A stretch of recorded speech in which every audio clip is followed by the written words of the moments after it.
Wrestling presents Maximum Effort 2, June 23rd at 2 p.m. at the Polish Hall in Ottawa. Greektown 2300 featuring Sabu, Shane Douglas, and the Blue Mini will be at 6 p.m. on the Danforth in Toronto.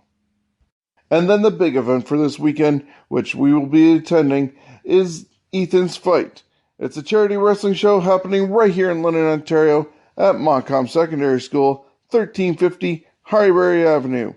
Tickets are available through Eventbrite, and as I said, it is a charity event to support Ethan Hayes. In January 2019, a cancerous mass was discovered in 6-year-old Ethan's brain. He immediately had surgery at Sick Kids in Toronto to remove the mass and relieve swelling caused by the buildup of cerebral spinal fluid. The 8-hour surgery removed most of the mass, but some elements attached to his brainstem could not be extracted. Along with the remnants of the tumor in his brain, cancer was also present throughout Ethan's spine. Luckily, he qualified for a study which would combat cancer with a ravenous form of proton radiation treatment only available at St. Jude's Children's Hospital in Memphis, Tennessee. The money raised will help alleviate financial burden that Ethan's family will be facing during Ethan's upcoming chemotherapy at Sick Kids in Toronto. Ethan's mother has taken a 1-year leave of absence from both her jobs to care for Ethan throughout all phases of his treatment. Now let's take a look at the card scheduled for Ethan's Fight. We're going to see a Rumble for Ethan, a 20-person Battle Royal. Tyson Duke's Wrestle Factory student Kyle Boone takes on Jake Heavyweight Jones. Gato Rojo takes on Gabriel Ferreza, sponsored by B&K Collectibles. The Dirty Vets will issue an open challenge. Big Ben Ortmans takes on Brandon Tidwell. We're going to see a no disqualification tag team match featuring the King of Pain Warhead and his tag team partner, Roughhouse Jeff Black, taking on White Trash Circus. There'll be a women's Fatal 4-Way match featuring Sabrina Kyle, Jessie Mack, Crystal Moon, and London's own Violet Lee. And in the main event, for the first time ever, London's own Cody Deaner takes on the King of the North, Carter Mason. You won't want to miss this show. It's Ethan's Fight. It's a charity wrestling event happening at Montcalm Secondary School, Sunday, June 23rd. Doors open at 1 p.m. with bell time of 1:30.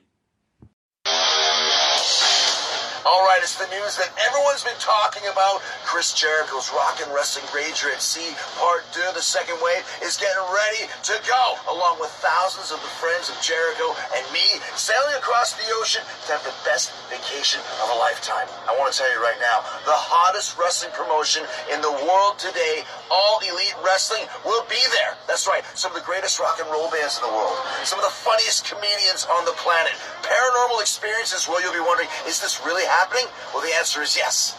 It is really happening, and so is Chris Jericho's Rockin' Wrestling Rager at Sea Part 2, second wave. Sign up for all the info for this all-elite vacation now at ChrisJerichoCruise.com. I want you on board Chris Jericho's Rockin' Wrestling Rager at Sea so we can all sail away, man! We'll see you there. Ah, yeah! It's a path to the divine. Moving on to other wrestling news, AEW sold out their all-out event happening on August 31st at the Sears Center in only 15 minutes. Once again, AEW is the hottest ticket in all of wrestling. Currently, there are only 2 matches announced for All Out happening on August 31st, and that is the crowning of the first ever All Elite Wrestling champion, as Hangman Page will take on Chris Jericho, since they won at Double or Nothing their 2 matches, being the Casino Battle Royale and Jericho beating Omega in the main event. The other match that's been announced is going to be Jon Moxley taking on Kenny Omega, after what happened at the end of Double or Nothing when Moxley came through the crowd and attacked both Jericho and then relentlessly beat upon Omega to end the show. All Out will also be accompanied by Conrad Thompson's Starrcast 3. All of Conrad Thompson's friends from the podcast world, along with other wrestling legends, will all be in attendance. Plus, Starrcast 3 will be broadcast on the Fight Network like the last two have.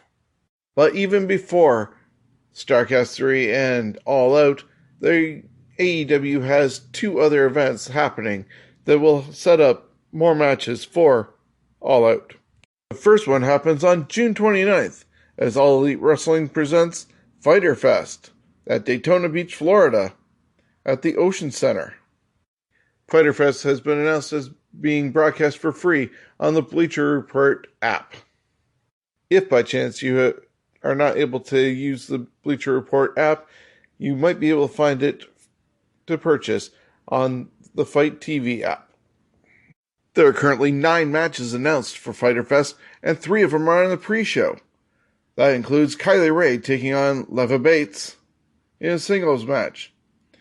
Best Friends, Chuck Taylor and Trent Beretta, take on SoCal Uncensored, Scorpio Sky and Frankie Kazarian, plus Private Party. It's a 3-way match with the winner advancing to All Out for an opportunity for a first-round bye in the AEW Tag Team Championship Tournament. The other pre-show match has Michael Nakazawa taking on Alex Jabali in a hardcore match. The other matches on the card include Yuka Sakazaki taking on Rio and Nyla Rose in a 3-way match. Christopher Daniels versus Sema. A 4-way match featuring Adam Page, Jimmy Havoc, Jungle Boy, and MJF. Jon Moxley taking on Joey Janela. Cody facing off against Darby Allin. And the Elite, Kenny Omega, Matt and Nick Jackson, facing off against the Lucha Brothers, Pentagon Jr., Rey Fenix, and Laredo Kid. The other event leading up to All Out is Fight for the Fallen, presented by All Elite Wrestling on July 13th in Jacksonville, Florida at Daly's Place.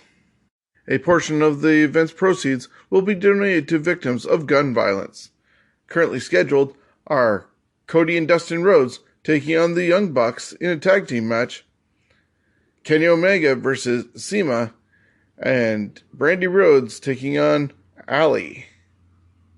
You can find out more behind the scenes of AEW as Stone Cold Steve Austin returned with his podcast and had Tony Khan on it, and they talked about some of the future ideas and plans for All Elite Wrestling as they come into their inaugural season of TV this October on TNT.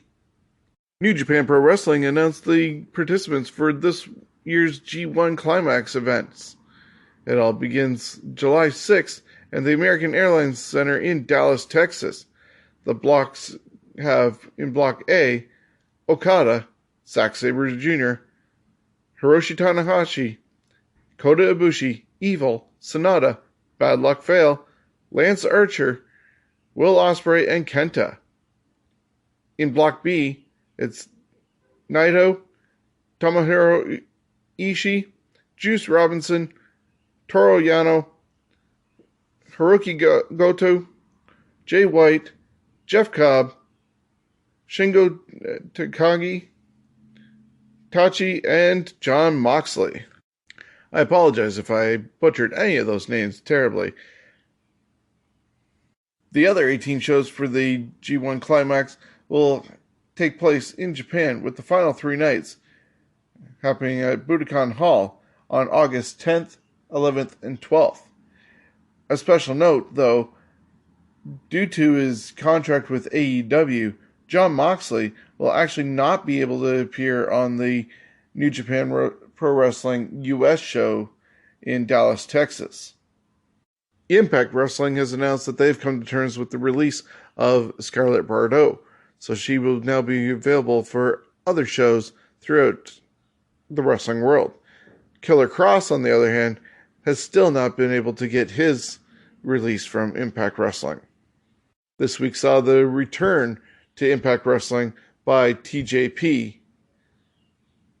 And there was the continued build towards July 7th, Slammiversary 17. Due to the taping schedule of Impact Wrestling, this might contain some spoilers for some of the matches announced already for Slammiversary 17. LAX will take on the Rascals. Taya Valkyrie, Rosemary, Su Yung, and Jessica Havoc will have a four-way Monsters Ball match for the Impact Knockouts Championship. Moose will go against Rob Van Dam. Rich Swann takes on Johnny Impact for the X Division Championship, and Brian Cage will face off against Michael Elgin for the Impact World Championship. Slammiversary 17 will be happening from Dallas, Texas on July 7th and will be available on pay-per-view.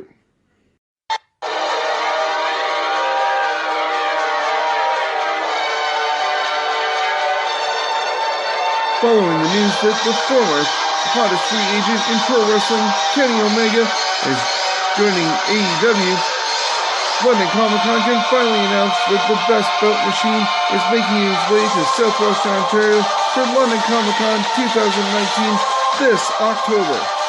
Omega will be available to meet fans, sign autographs, and host a special VIP video game tournament. More details and announcements are coming soon. Check out London Comic Con for more details. Hi, I'm the Fireball Kid, Jordan James, and this is the Scumbags of Wrestling podcast. In your WWE news, Mike and Maria Kanellis have signed new deals to remain with WWE for at least 5 more years. The two had been working for Impact before coming to WWE, and then both Maria took time off for pregnancy, and Mike took time off to deal with some rehab issues. Currently, they're on the 205 Live roster. For those following the drama of the 24/7 Championship, as R-Truth was trying to leave SmackDown, he was stopped by somebody dressed like Carmella and a referee. Turned out to be Drake Maverick in drag, who quickly pinned Truth and took off in the referee's vehicle. During Drake Maverick's wedding, though, he was wearing the championship, and after the nuptials had completed and they were heading up the aisle, a referee stopped them, and Truth ended up rolling up Maverick for the victory right at the wedding. There had been other video on Twitter circulating with King Maxwell holding the 24/7 championship, so it was questionable whether Maxwell had ended up getting the title away from somebody that night, but that is yet to be confirmed by WWE. If it did actually happen, then that would make King Maxwell the youngest champion in wrestling history. But as it stands officially right now, R-Truth is back being your now, I guess, 6-time 24/7 champion. Dana Brooke had been injured in her match against Sarah Logan that was taped for the main event show this past weekend. The match had to be stopped due to excessive blood after Dana Brooke had been pushed into the ring post. Dana Warrior has received a lot of backlash from fans as she's posted things about Pride Month and even is wearing the Ultimate Warrior design face paint in those promos that she's put out. However, if you happen to know anything about Warrior's previous talking engagements before he reconciled with WWE, there was a lot of homophobic hate in them. And for Dana to be using that image has a lot of fans upset, because there was no chance before he passed away that he ended up apologizing and relenting for any of his views at the time. This is Sting Bassey. You're listening to the Scumbags Wrestling Podcast. And now let's wrap up this week's episode with a quick rundown of tomorrow night's Stomping Grounds presented by WWE on the WWE Network with the pre-show at 6 o'clock and the main show at